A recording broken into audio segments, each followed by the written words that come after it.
Hello and welcome to our health series. This is class number 5, and I am here with Dr. Vy Simeles, and she is going to be teaching us about heart health today, kind of being the month of February. The heart and love is a topic, and so we wanted to just kind of address some of those little things that people may not know and are important to your heart health, and how you can support your body and your heart in a healthier and all natural way. V has been working with me for over a year now, and she's been in practice for, I believe, 5 years now. I think coming up on 4 years. 4 years, okay. Yeah. And I've personally done work with her in her office, and I absolutely love how she explains things in a very simple manner that everybody can understand. It makes sense, and it can help us move forward in easier ways in really learning about our bodies and how we can manage our own health. So I'm going to let you take it away, Miss V, and teach us about our hearts today.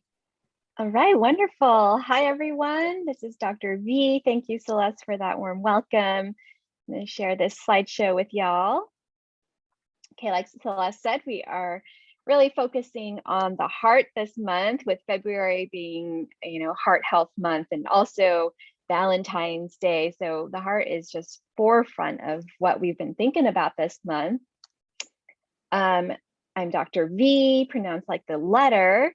And really what I do and why I'm doing this right here is I like to partner with patients. So it is a process where we are together getting people to optimal health. I'm really passionate about empowering people via education and the work that we do together, so that you all have the tools you need to take care of yourself and you're not dependent on other people. All right. February is Heart Health Month, and it's so important that it has a whole month because it is the leading cause of death in America, cardiovascular disease. And this is both for men and women. It's for people of most races. So it really is an important topic for people. And some of the associated conditions, not a comprehensive list, can be other conditions like high blood pressure, high blood sugar, like diabetes or prediabetes, high cholesterol. So these are really common conditions people deal with that can lead into cardiovascular disease.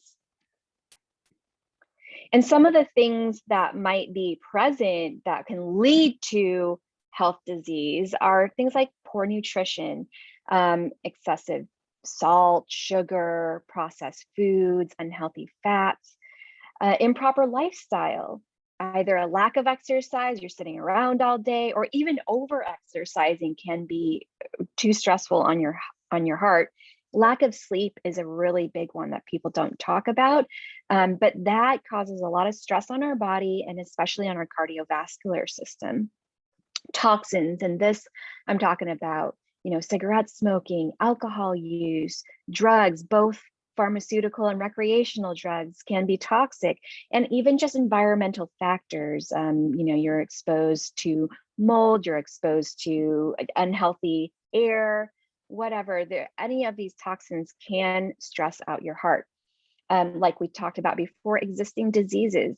So I did mention diabetes, but did you know that actually gum disease, so taking care of your teeth, can be a really vital part of taking care of your heart. And I was talking to a cardiologist who really emphasizes taking care of your, the health of your mouth, your teeth, your gums as a preventative to heart disease. So that's really interesting.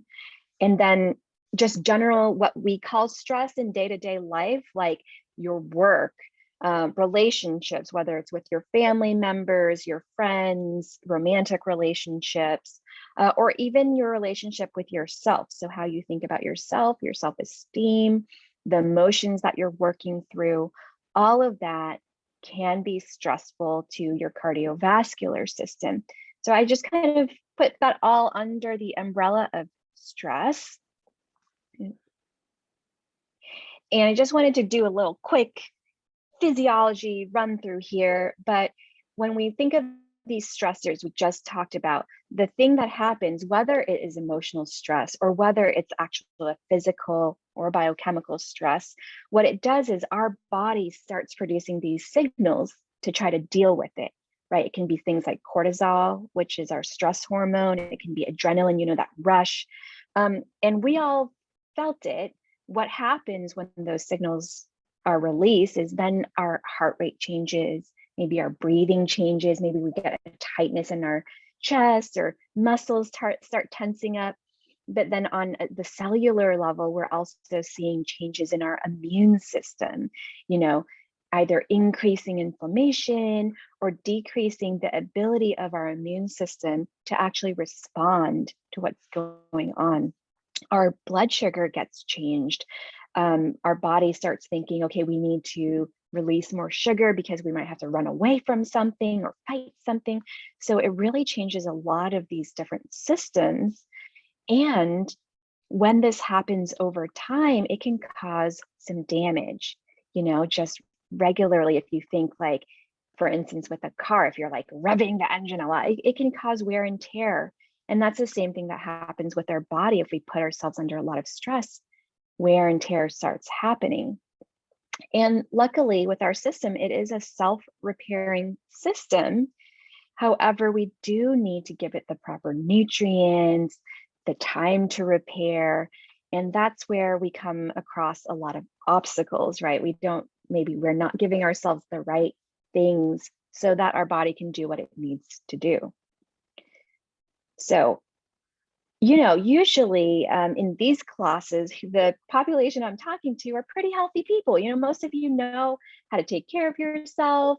Most of you are doing healthy things. You're proactive people. And so I don't want to belabor these basics. I just want to touch on them. And then we're going to move on to some things that I think are maybe a little bit more interesting to talk about with people who already might have a healthy lifestyle or who know what to do, even if they're not doing it at this very moment, right? Like we talked about nutrition as a stressor. And of course, one of the things you want to do is balance your blood sugar. And that doesn't only mean avoid candy and ice cream. It also means having regular meals. If you're skipping a lot of meals and that's not part of your dietary plan that you came up with, you can crash your blood sugar, and then the next meal you have, your body might respond in a way that it spikes your blood sugar, and those kind of highs and lows are really stressful to the body and stressful to the heart. You do want to eat a diet that's high in vegetables and fruits. We all kind of know that. Healthy fats, I know in the past, fats have been really demonized as a cause of cardiovascular disease. And we're really finding out it's not necessarily avoiding all fats, right? Omega-3s, like from salmon if you eat meat, or from flaxseed, chia seeds, like that if you don't eat meat. Those are essential. Fats actually help to repair damage in your body. So sometimes cholesterol in your bloodstream is actually a way that your body is trying to repair damage. Like if you've been under a lot of stress, your cholesterol might spike up. It's not because of what you're eating, it's your body's mechanism of repair. So you want to give your system the things to repair that are going to be healthy, like omega-3s, rather than the more inflammatory fats that are coming, usually animal fats, like bacon fat or something like that. And look, I enjoy bacon, but moderation for all of that. And of course, lower sodium diet. And then with lifestyles, minimizing those toxins we talked about. If you're smoking, looking to minimize that, quit smoking, or just do less of it. Making sure you moderate your alcohol use, like that. And even just looking at the products that you're using on yourself. Do they have toxins that your body is going to have to deal with? Moving your body. I was just talking to Amy about this right before the call started. Moving your body, because your heart is a muscle. So like any other muscle in your body, you have to give it some physical activity that will help that system. And then taking care of your mental, emotional, and spiritual self. I was actually reading this article about how doctors are finally starting to recognize that heartbreak and heart pain, like the emotional heartbreak, can actually lead to physical heart disease. Like, and there was an article about how people are dying of heartbreak, and a lot of that actually was, it seems like women more than men, but this might just be the burgeoning research, so they don't totally know everything that there is to know about this. But when you have grief or you have heartbreak, it really can cause physical damage. So taking care of that as well. So this is just, eat the rainbow. That's the simplest nutritional advice I can give you. Eat a variety of whole foods. If you hit, every color in the rainbow during a day, you're probably doing pretty good. I wanted to touch on Chinese medicine as well, since I have that background. In Chinese medicine, the idea of the heart is slightly different than in Western medicine. And we really think of the heart as where the Shen resides, which is the spirit.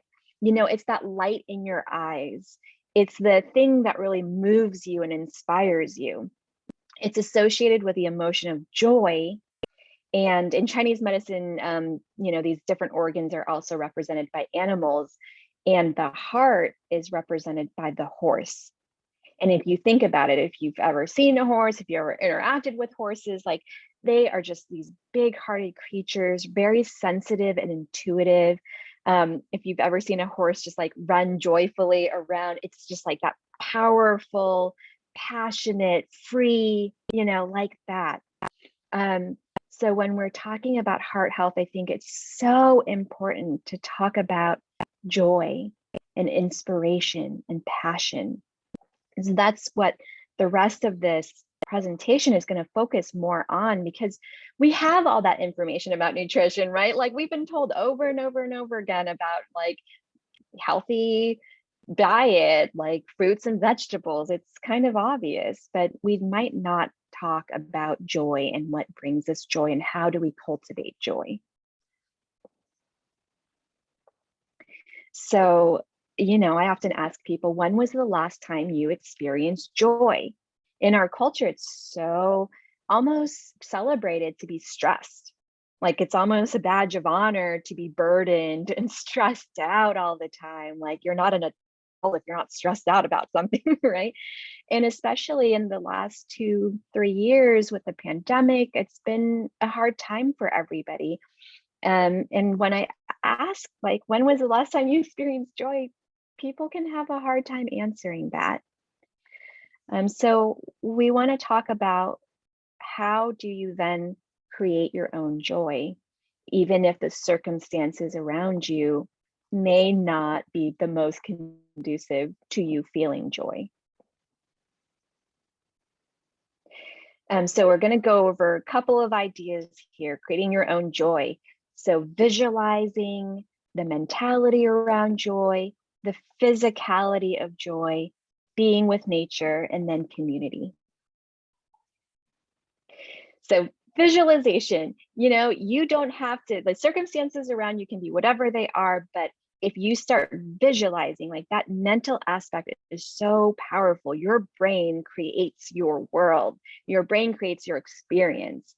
So if you are not feeling joy at this moment because of whatever's going on in your life, maybe think back to a joyful memory.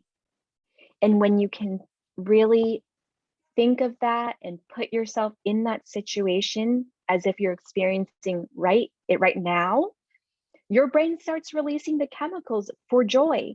It starts releasing the chemicals that allow your body to relax.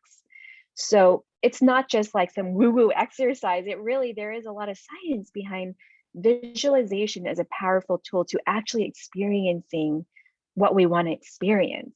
And Celeste could probably do a whole class on this, or a whole series of classes on this, but it's not just, maybe you don't have joyful memories. I don't know what your life has been like, but you can still create what you want. So even if you've never experienced what it is that you want, you can create it in your mind. So start being really specific about, okay, what am I working for? And then how do I imagine what that's going to feel like? And really put yourself there as if you're experiencing it right now. And again, that is going to produce the chemicals in your body that help to relax, help to bring joy to your body, help to repair whatever stressors are going on. And then mentality. So kind of on a similar vein, and this is a really tough one. It's simple to talk about, but it is tough to switch this mentality. But the famous Buddhist monk who recently passed away, Thich Nhat Hanh, he said, our idea of happiness can prevent us from actually being happy. Sometimes we fail to see the opportunity for joy that's right in front of us because we're caught in a belief that happiness should take a particular form. And really that speaks to this idea of like, we kind of create our own suffering, right? We look around us and we say, this is not what I want for my life, and therefore I have to suffer because I'm in a circumstance that I don't want. And that is this thing of our idea of happiness is not this right now, and therefore we have to suffer because we don't have the things that we think should bring us joy.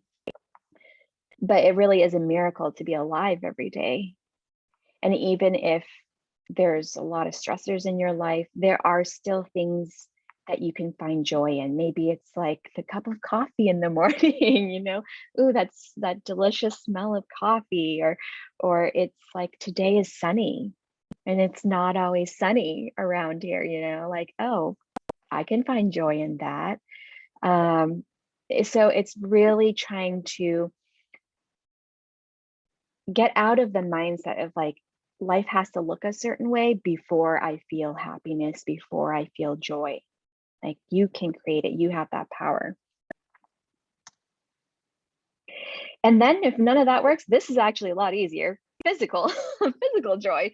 Like, when we are feeling unhappy, we hold our body in a certain way, and that actually stimulates a loop in our brain that says, okay, when you hold your body this certain way, you're not feeling joy. You're feeling sad, you're feeling scared, you're feeling whatever. And it feeds off of each other. So we can actually go to the body if mentally we're not feeling it. We can go to the body and shift the way we're holding our body. And that actually starts tricking the brain into thinking that we're feeling a certain way that we might not be feeling. So one of the simplest things to do is smile, even if you don't really feel like it, fake it until you make it. And it really does work, like on a biochemical, neurological level. If you don't feel like it, you can just fake laugh. And pretty soon that's going to turn into real laughter. And that is going to trick your brain into thinking you feel joyful. Other easy things to do, if that's too hard, is exercising, moving your body around. That releases endorphins. That's going to have your body feel better. It's going to help with a lot of other things as well. Dancing, putting on some music that you enjoy and just moving your body around, being free. Singing is a really good way to do that. And then even sex and sensuality, and if you don't have a partner, well, it doesn't mean you can't have that, right? You can just create your own joy. And even if it's not sex, it can be just feeling good in your body, doing something for yourself, and putting yourself in that super comfortable dress, or doing your hair, whatever it is for you that makes you feel like you are sexy, that you are feeling sensual, and that can bring joy. Being out in nature, forest bathing is something in a lot of cultures. I think we've talked about this on previous, presentations, where being out in nature, there are actual chemical things going on that can relax your body and put it in a different state. Being grounded by being around trees, having your feet be barefoot on the ground, or animals. I mean, sometimes when I'm feeling bad, I just look up some cat videos and that makes me happy. Can always, rely on the internet for that. You don't even have to leave your house. So being out in nature, interacting with nature, interacting with animals. I mean, they're just so simple, and we make life so complex, and we forget that we're animals as well. And it can be as simple as just, being with an animal and seeing how it's carefree. It's like, I got what I need and I'm happy. And then community. Not only community in the way of, being around positive thinking people, like that is really important, because if you're around a lot of negative people, it can be hard to support the transformation that you are trying to cultivate. And I'm not saying cut out all negative people from your life. Like, some people we can't cut out from our life, but making sure that you have the people to call up or to go on a walk with that are going to support the mentality that you're trying to cultivate, the life that you're trying to live, and having someone to just affirm, what you're trying to build, or having a safe container if you are going through something difficult, that you can have somebody to hold space for you, to listen to you. But beyond that, we have something in our brain called mirror neurons. Like when we see another person smile, it triggers that in our brain. And we can actually start to change the way we feel, the way our body works, by seeing someone else doing what it is that we want to do. It can also work in the negative way, right? Which is why I'm talking about like surrounding yourself or having some people in your life that are going to support your transformation. Because if all you see around you is like stressed out, negative people, then those mirror neurons are going to work too for that. So making sure that you have, you can even actually just look up a picture, and that will work too. Look up a laughing baby. That's a super easy way to trigger those mirror neurons in a healthy way. All right, so we are in this doTERRA community, so I always want to bring up some products that you can use to really help benefit whatever it is that we've been talking about. And I was telling Celeste and Amy before the call, like doTERRA has so many different products that can be helpful in this case. So I'm just going to bring up a few, but this is not a comprehensive list. And I'm going to have Celeste and Amy jump in here with more suggestions they might have. But doTERRA actually has some really lovely calming blends. So if what you're experiencing is a lot of anxiety and stress, or you're not sleeping well, then you might try one of these really nice and grounding, restful, centering blends like Adaptive, Calmer, Anchor, Align. I mean, even the names, just reading them help calm you down, right? And these are going to be really nice blend of some floral notes, but also lavender, for instance, is a really nice calming one. And then some of them have like a citrusy type of oil in them to kind of balance out the calming with a little uplifting. Amy, is there something you wanted to add? Yes. I was also going to say vetiver is a really good one to calm the brain. It's doTERRA's sedative. So it's great for insomnia. It's good to help people go to sleep. Yes. Yeah, that and the lavender will knock you out. Right. And that, and like we said before, sleep is a really big part of heart health. And there's so many different factors with sleep, right? It's like emotional stress, it's physiological stuff going on, it's the environment around you. So using those oils to help mitigate some of the other factors that you don't have control over is a really nice way to support what you're doing.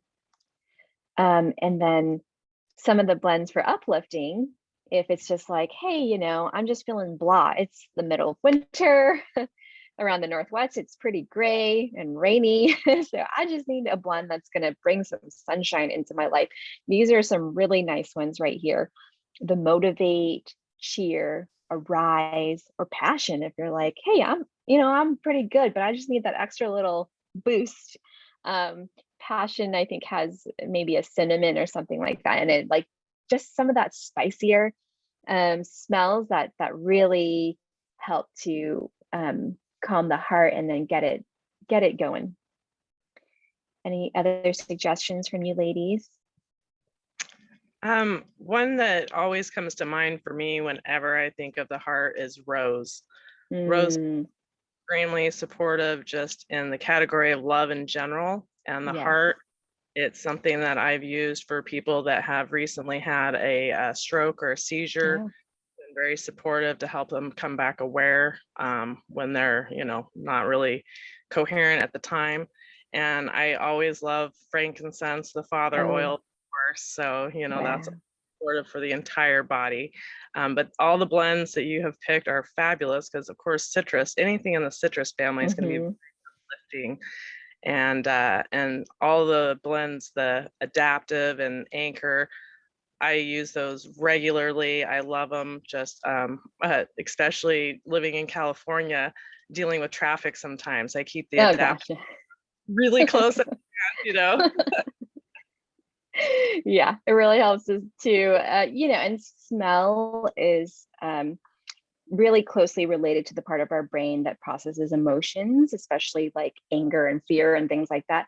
So if we can associate certain smells with a certain state of mind, that is one of the most powerful ways to change your emotional state, is by having a smell that will just snap you right out of whatever funk you're in.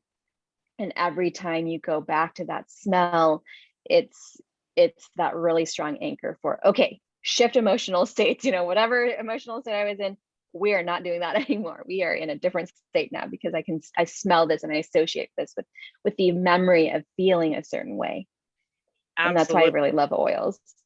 I love that you use that word anchor, because that's something that when I work with people in support calls, we discuss how we can anchor. And you mentioned this earlier as well, looking back for memories of when you were joyful and happy and trying to step back into that moment, feel those emotions, bring up those chemicals and endorphins. And anchoring is a really great way to do that, and you can pick a spot on your body to anchor and layer multiple moments.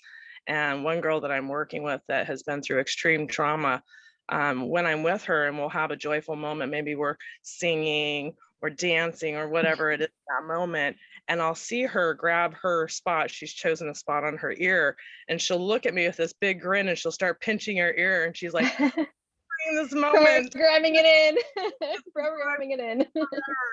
So it's really a great way. And a lot of times once you do something like that, you don't even have to actually touch the spot. Just the thought of that spot, all of a sudden I will get the flush of those feelings through my body and I warm up, I feel better. It's amazing. Yeah, when you start out, it's like you need as many of those physical things that you can do as possible to really get those pathways in your brain developed, right? So it's like the actual touch, the actual smell, like that, because training the mentality part of it can be more difficult. Let's be honest. Like that part is really the harder thing to do. So if you have things that you can just quickly grab, like a spot on your body, a certain smell that you're going to associate it with, and then you just consistently do that, it deepens that groove in your brain. That's the pathway between like, okay, I'm going to switch gears, and then we can do it faster and faster as we practice it. Just like any muscle, just like any activity that we do, we just get better at it and faster at it as we practice it. So it's nice to start with something like the oils and the physical practices, and then move it towards like, oh, now I can just think of it and it happens. That's right. Yeah. All right. And then we just have a nice little quote here. Joy is a decision, a really brave one, about how you are going to respond to life. So thank you everyone for your attention. This is how you would contact me. And we are open for any questions you have. I know like a lot of you can't join us at the time that we're doing the recordings, but feel free to just email in some questions or comment on wherever you're seeing this. And we're happy to answer questions, or if there are topics that you want us to go more deeply into, we're happy to do that as well. Absolutely. And one thing I just wanted to share with you is I went and saw Dr. Beelan again yesterday, and I did my follow-up on the thermography. Ooh. And has a little bit to do with heart health, because one of the things that I was working on healing was some heart stress.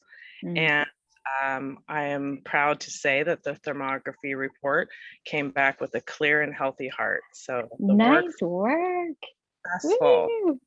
Excited, but something I wanted to share with people of how my heart got stressed so that I was in the situation for healing is, yes, there was emotional factors. There was a long-term relationship that was ending, but also compacting at the same time was I had lymph blockage of 63%. And the blockage was actually also contributing to the stress on the heart. It's very similar to a situation I had several years ago when I was having a gallbladder issue, and the gallbladder got so stressed out, it started to stress out the liver, because when one organ can't do all of its functions properly, it may try to rely on another organ, therefore passing that complication into another area. So after a couple of years working on the gallbladder, I was able to heal that, which automatically healed the liver. So I never actually had to do specific liver work. Kind of like now, I did do some things for the heart, but my focus was actually the lymph and the emotional state that I was in. Yeah. The body's so interconnected. Sometimes it's hard to pick, like, where do we start? And Exactly. That's why it's nice to have a whole team of people and different practitioners, different healing methods, because you just never know which one it is your body needs, which is why we're doing these classes. It's like, here, give you some more tools, try it out and see what works for you, or, work with some different practitioners. It doesn't have to be like a one-stop shop for your doctor. If what your doctor is providing isn't working for you, find another one or add another one. You don't have to get rid of your doctor, just add another one. Absolutely. And that's really important for people to understand, especially when you're just getting into natural health. There could be some things that naturopathic doctors, acupuncturists want to do with you that may be uncomfortable, and please discuss that with them. And if you don't get the response that you're looking for, feel free to look for another one. All of them are very different. They have different skill sets. They have different backgrounds of the type of practice they're doing. I had no idea. I mean, there's a difference between Chinese acupuncture and Japanese acupuncture, the size of the needles. So there's a huge variable. So you just got to find what works for you and where you're comfortable. And I have 2 acupuncturists, and it's because they're in different states that I travel to regularly, but at the same time, there's different things that each of them add to my life and my health regime. Yeah, absolutely. All right. Any questions, comments? All right. Well, message us for a topic of March. Let us know. I'm kind of feeling like we're getting ready to move into, I know Amy and a lot of our followers are in Texas, and cedar fever is coming up here. Allergy season. Yeah, we can start talking about that. You always want to do it before it really hits, right? It's not as effective when you're already in it. If someone has another suggestion, let us know. Otherwise, we'll likely lead into respiratory and allergies and how you can support that in your body. All right, awesome. See you next time, everyone. Thank you. Sounds good. Thank you. Okay.